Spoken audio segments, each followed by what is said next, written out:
Kris Krohn, the world is falling apart and people are concerned about their financial future. Banks are failing, interest rates at an all-time high. I spent the last 48 hours thinking that I had just lost all the money in the bank for one of my businesses.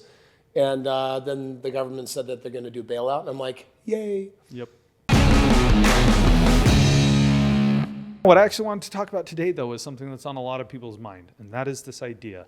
Pretend, Kris, that it's 2023, you've had a total financial reset, and you've got 1 year to get 3 streams of passive income.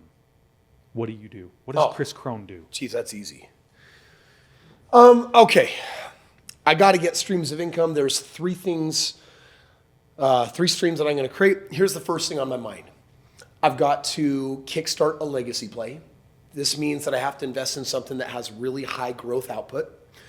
I need to do something that brings in immediate money. So I need a really strong active income source. And then we'll see where the third one takes us. Okay. So Legacy play. You want to start with that one? legacy play is easy. It's going to be real estate. It's going to be this bad boy right here. I think this is a birdhouse. No, it's not. It's a beautiful model house. So here's the thing about real estate. I know how to find really good deals. And anytime there's a really good deal, someone else is always willing to put up the money. Yes. And I learned this a long time ago. Before I had a track record, I needed the money and I needed the deal, and then I would make 100% of everything. But then after, I owned 3 houses. I was getting ready to do my 4th, and I was stuck because I couldn't access equity from any of my homes yet. I had to wait. But I found the deal. And honestly, it was a flip. It was a quick deal. I was going to make a quick $20,000, which to me in college back then, 20 grand was like a ton of money. And I didn't need a lot of money to do it. In fact, I needed 20 grand to make 20 grand. So it was 100% ROI over a period of months. And I basically was going to pass on the deal until my father-in-law reached out and said, hey, tell me what you're up to. And I told him about my 3 deals. He crunched my numbers. He's like, dude, this kid's killing it.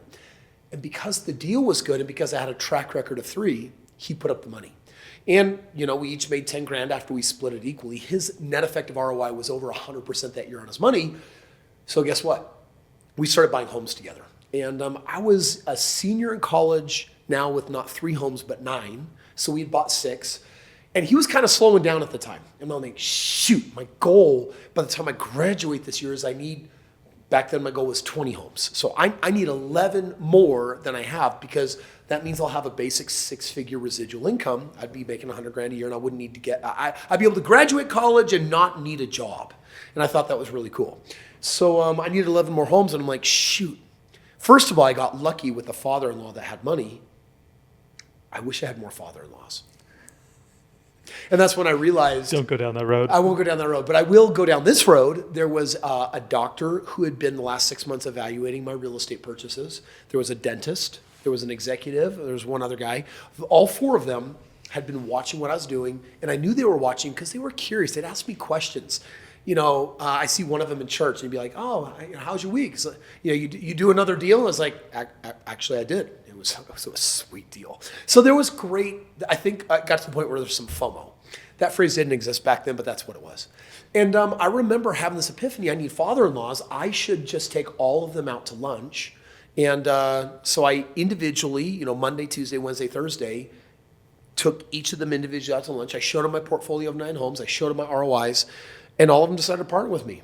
I started realizing if I have access to really good deals, the money is out there. And so, as you know, Carson, I have hundreds of partners all over the world that find me through social now. They look at my track record of my last $2 billion worth of real estate, and what they do is they offer to put up the money. It often comes from 401ks or IRAs or equity in another home, savings in a business, whatever. And they'll put up the money, and I'll bring the deal. And because my ROIs are so high now, people will invest in that. And so if I was starting over, one of the 3 things that I would do, hands down, is start your real estate. I would kickstart real estate all over and over again because I know how to make $1 billion with that, and it's real simple.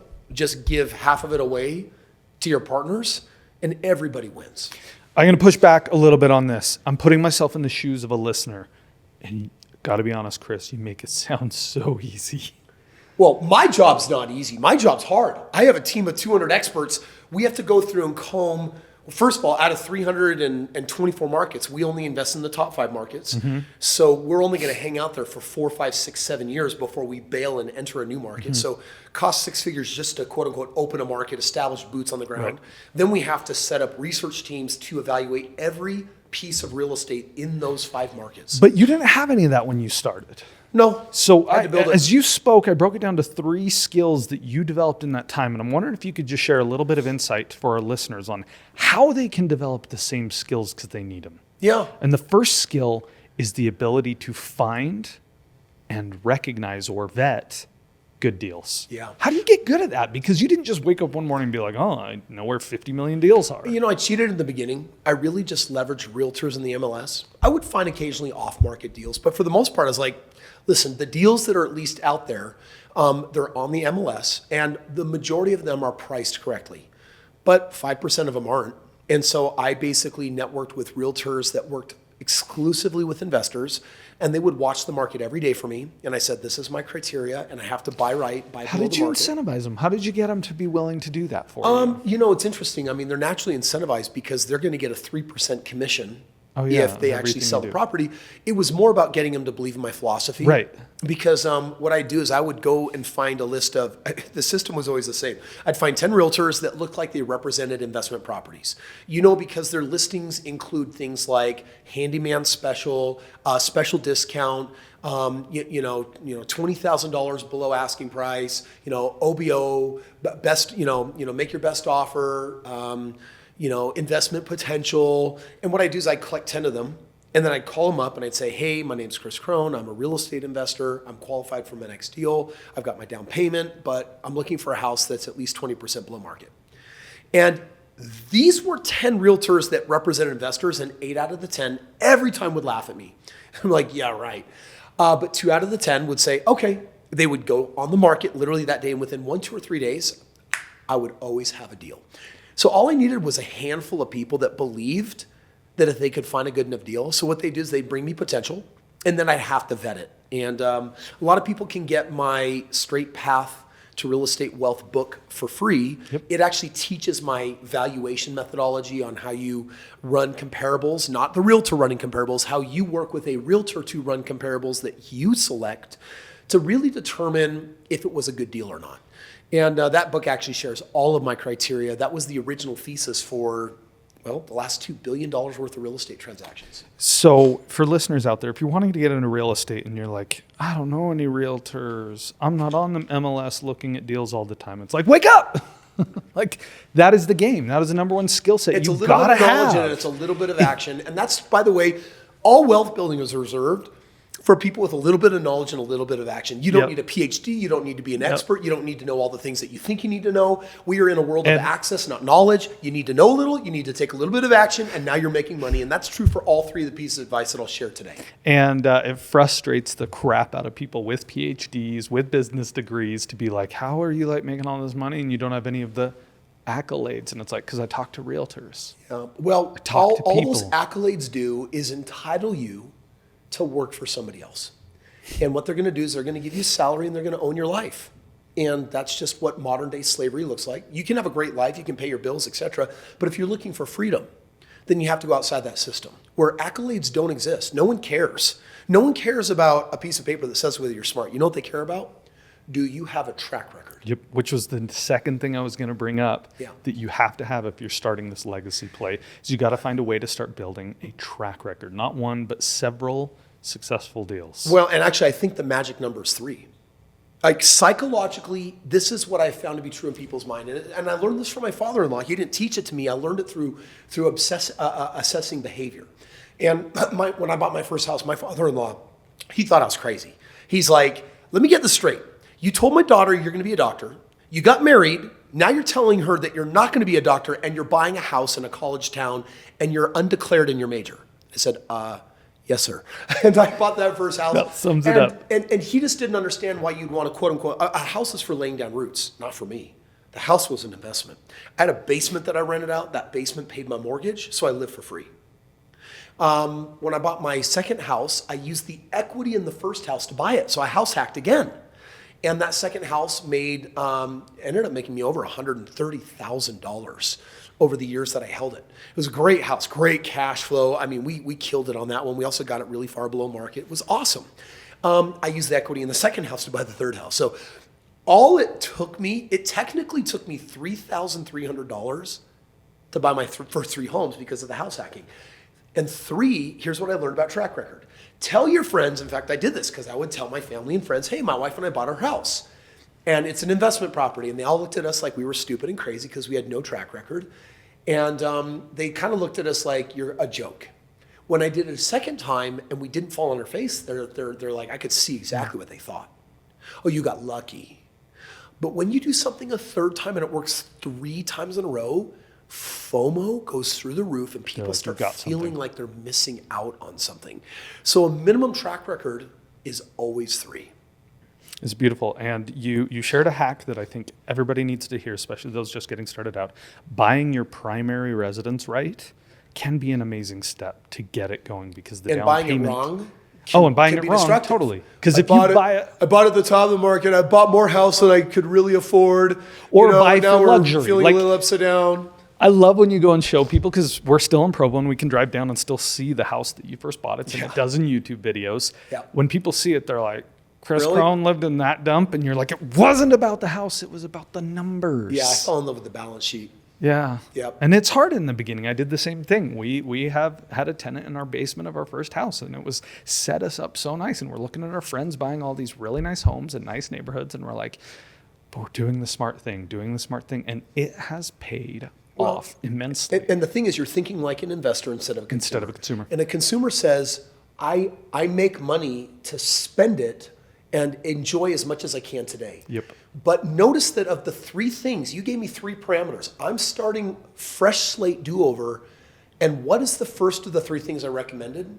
It was a legacy play. In other words, successful people think in decades and poor people think in hours. So you got to learn how to be a long-term thinker. And we've got that one set up. Third skill that you mentioned that I just want to illuminate a little bit more is the ability to find investors. Find, what do we call it? OPM, other people's money? Yeah. Because I think people get nervous going into talking to someone with money. How did you do it? You were plucky, you were young, you didn't look like the Kris Krohn that we see before us today. Well, let me tell you something that's scarier than finding a partner. It's borrowing money from a bank. You see, when I borrow money from the bank, the interest rate is set and my payment is fixed. And I have to pay it no matter what.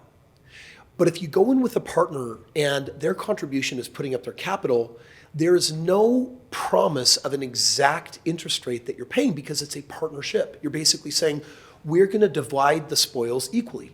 Now listen, I've played the game enough where I could just borrow money and play this game and win all day long without partners.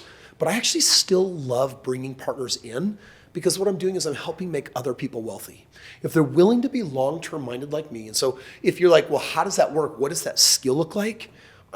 Listen, if you're watching this, you're clearly on social media. So I got news for you. You have social channels where you can reach out to human beings.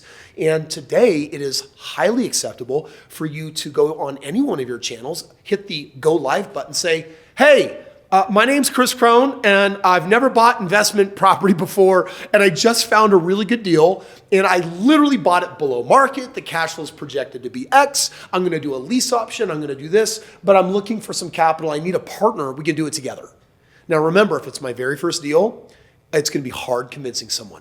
But if I've converted my worthless 401k and IRA into investment properties, and I got to my magic number 3 by the time I'm doing my third one, well, now I can go out there, and I see my students do this all the time. It's like, hey, what's up, everybody? I'm just getting ready to buy my 4th property. Investing is working out so well. I've got a game plan that I believe will make me millions of dollars in the future. But you know what? I don't have the capital for this 4th one, so I'm going to be vetting partners. I'm looking for someone that has $50,000. It's okay if it's in a 401k, an IRA, equity in a home, whatever. But let me show you the deal. Right now, the ROI is penciling out to be 36%. That means that your money is literally doubling every other year. If you're interested in a partnership where we can win together and we can leverage some of my track record and resources, I'm definitely putting in the work. I'll do all the management. I'll be the active on this one. And if that's you, you're interested, just go ahead and DM me. Hello? The posture is so much stronger. Like, I don't have a monopoly on this strategy. It does take courage. Yes. Well, and you got to be plucky in the beginning and get clever and get smart and hustle a little bit. Yeah. But Kris, I've also seen people leverage your track record. I'm thinking the Ryan Rices of the world Oh, who've yeah. done amazing things. Dude, I've got partners that will now attract other people's partners because I'm their partner and they're connected to me 100%. People get on. If you're in the beginning, you're like, hey, I'm partnered with this guy, Kris Krohn. You may not know, he's done thousands of real estate deals. Remember, track record, thousands of deals. And now you don't have to have your own track record. That's true. Yep. There's always a shortcut. That's a great one right there. Okay. Legacy play. It's beautiful. Yep. Active. Cash flow play. What do you do? So you got to own a business, like hands down. And there's three major approaches to owning a business. And everyone seems to start with the hardest of the three options. Yes, because I'm going to start a business. I'm like, oh, do you know how much work it is to do something from scratch? Yes, you could start a business. And it could be something dumb. It could literally be a lawn mowing service. And I'm going to go around and I'm going to charge people $50 a week, and I'm going to win these accounts that pay, $230 a month. And then I'm going to upsell them on weed control and other things. And before you know it, I'll get paid $300 or $400 a month. And I could hustle my buns off and convince 100 neighbors to say yes to that. And now, what's $300 a month times 100 customers? That's 30 grand. And now you're outsourcing. You got to get your equipment. Maybe you lease it to keep your payments low. You've got your truck, your trailer. You've got your gear. You've got a teenager, one adult responsibly running it, and they cost $20,000 a month. Everything all combined, let's just say, probably less than that. Well, you're still making $10,000 a month, and you're no longer the operator. That's a dumb business. And that's an example of starting one from scratch. You could also do a poop picking up service. Listen, it is so dumb in today's world to find simple commodity services that people want. The first thing I'm going to do is I'm just going to hustle a little bit. And I got to hurry. For me, I got to hurry and get to a 7-figure income. But getting to 6 figures is a cakewalk. I can't believe that we live in a world where people have jobs. Share the one, your neighbor, the garbage cans. Oh, yeah. Genius little business for a teenager. It's a 13-year-old teenager that just goes and gets paid, I think, $5 or $6 a week to haul your garbage cans to the curb and back. I would pay for that service. Yeah. Well, turns out that ends up being $20 a month. That's now more, double than your Disney streaming service or your Netflix service. And you're paying for convenience because we live in a world where this is what people do to keep up with the Joneses. And you just pick up 100 of those accounts, and before you know it, you've got thousands of dollars sitting in your account as a teenager. So you can start a business. It's not a very attractive option. A far more attractive option. It's funny because, like you said, that's the one that everyone gravitates to. They feel like they have to be the one that comes up with the idea. Yeah. Listen, creation and execution are two different skills. They are. And so there's a lot of people that never get into business because they're executors, not creators. And then you have the creators that screw themselves because they hate the execution side, but they love to launch things.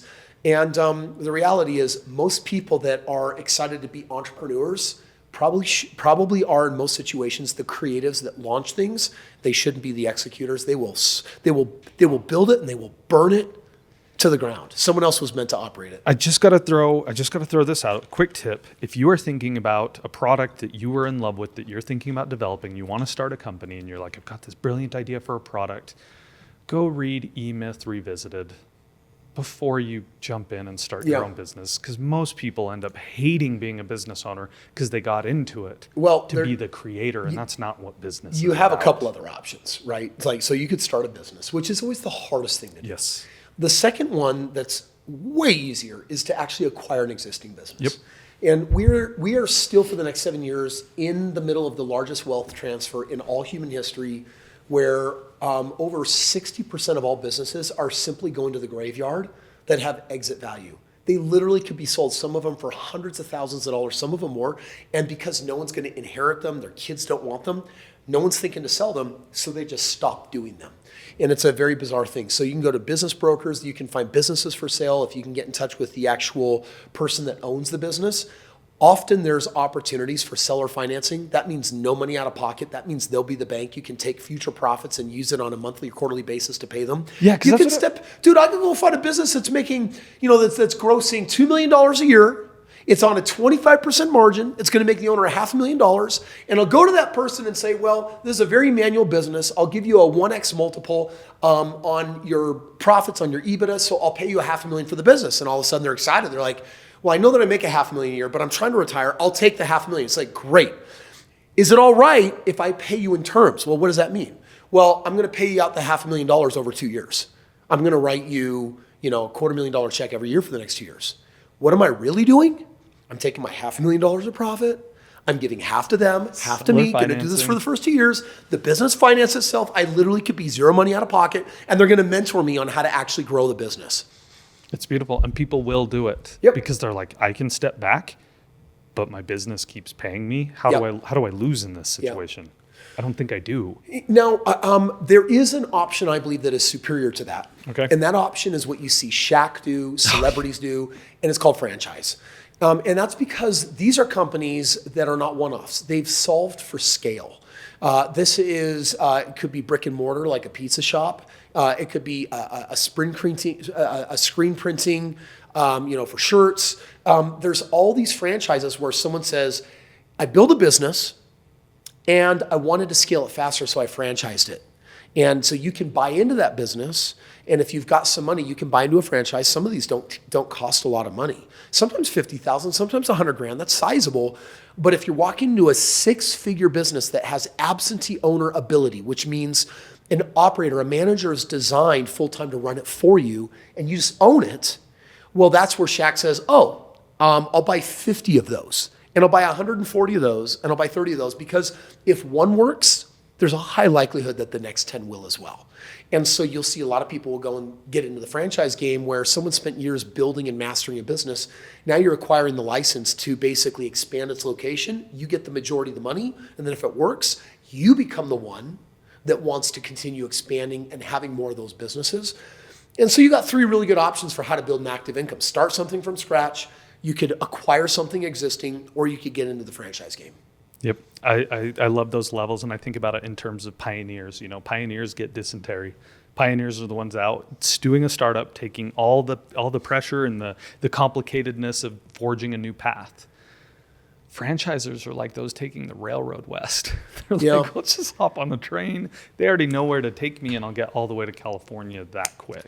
The third one, Carson, I'm going to give you a sidewinder because you said, Kris, if you had to establish 3 incomes, I'm actually going to go really weird on this one. Okay. Because there's a legacy play and there's a brand new active now cash play. But the third one I feel inspired to share with you because it's thinking in a way that very few people do. And this actually has to do with spending the money that I'm making instead of trying to make new money. You see, there's a resource that you want to multiply. And so far, the first 2 ideas are how to multiply money. How do I use legacy and real estate to grow money? And how do I buy a business or acquire multiple businesses to also grow my active income? But the third one is actually about a recapture or a reclamation of your most valuable resource. And that's your time. You see, one of the problems that people have out there is that when they want more money, they trade more time.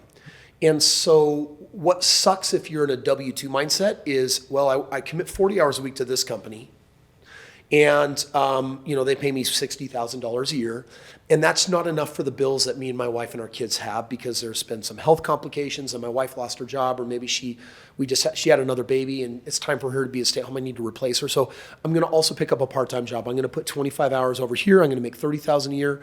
So now I'm collectively bringing home my household income of $90,000 a year, but between that commute, I'm out 75 hours a week. Well, now you have no work-life balance. And this is the situation that a lot of people find themselves in. So for your third stream of income, I'm actually not going to make it about money. I'm going to make your third stream time. And here's why. If you have a W-2, there's little that you can do to delegate or outsource projects to win time back because your employer does expect a certain amount of time from you to produce the results. Now, you might find a really cool company that is results-oriented and that says, I don't care how many hours you work as long as you get your results. But that's not going to be true in most situations. One of the benefits of owning a business is that, go back to that second of the 3 options. I bought a franchise or I acquired an existing business, and I didn't do it to justify a work. I didn't do it to justify 40 hours of work. I did it in saying, I picked a company that makes, let's call it $200,000 a year, because I'm going to hire a manager at $100,000 a year, and I'm going to have them grow this thing, and I'm going to keep $100,000 for me. But now it only needs, maybe an hour a day or maybe a couple hours a week. And what I've just done is I've gotten my time back. So here's the principle. One of the purposes of making money, to the consumer, the purpose of making money is to pay your bills. To the investor, it's not. The purpose of making money is to have something set aside so that you can invest, have your money work for you instead of you for it, so eventually you become free. But there are, in fact, two important decisions to make with money. The first one is, where do I put it to work for me? And then the second one that nobody's talking about, where do I put my money to get my time back? The average human being spends 18 hours a week on what I call minutia. Pick up the dry cleaning, go to the store, run errands, drop your kid off, go clean the house, and make some meals. 18 hours. But if you take a look at some of the modern day services that are available, like you can literally Instacart your food.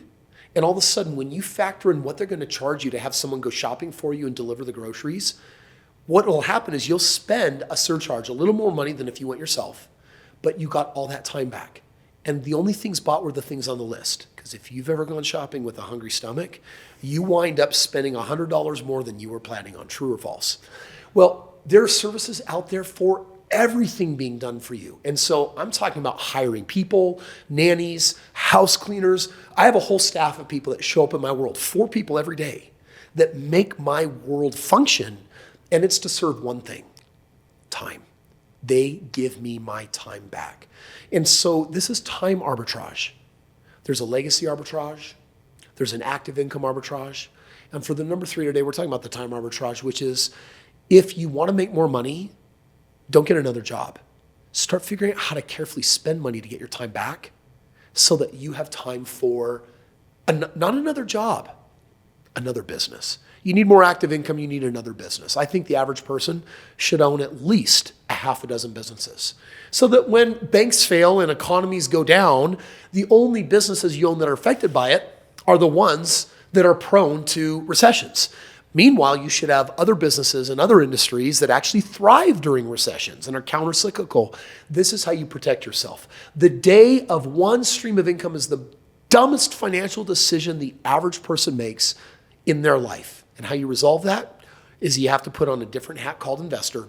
You got to start thinking how to make your time work for you, how to make your money for you, and make the decisions that the wealthy already have. Because if you do what they do, you'll get what they got.